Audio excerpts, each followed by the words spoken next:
Смайли. Аз бих препоръчал между другото да по надвор обаче на дрежка. Много се разходиш. Смайли. Точка време, надявам се става само по... Иди, много готин, бе.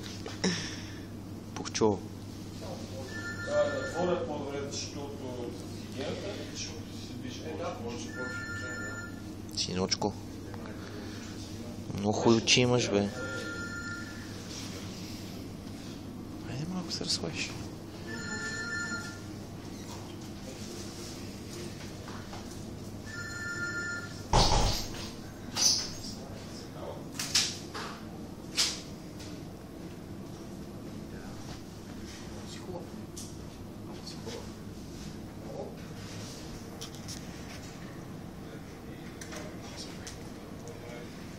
Къде отиваш там? Цял ден ще сидиш там.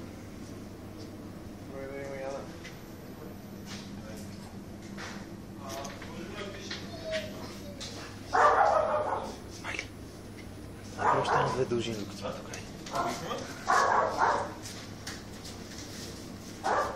Ще му направим обикновено това, защото ще пътуваш ще вие трябва международния. Не, сега обикновено нещо случайно.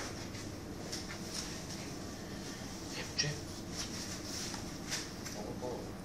Иначе е добряк, нали? Абсолютно, да. Никаква агресия, нищо. В началото имаше някакво ръмжене, ама той беше и болки, непознати хора, но тя свикна с нас и се приготви. Много е готин, като му се върне козината, ще стане много хубаво. Да.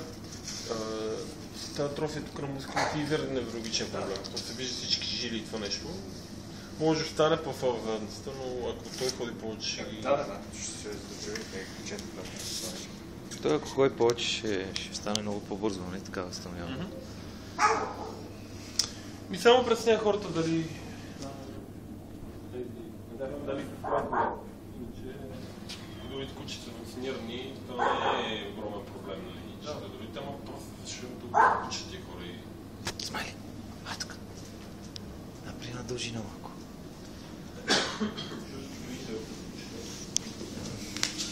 И красив.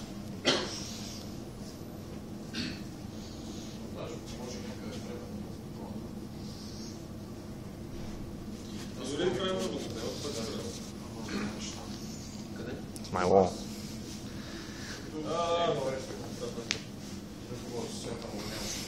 Синочко. По принцип това е винаги вариант, че там живеят кучета, някакъв фокус, клетка, иниче. Иначе казахте, че той в принцип е млад, нали? Година, вика и нещо. Гледаш по много по-различен начин, че ако козни изкуството е някаква кучена също не е толкова дребно и строго.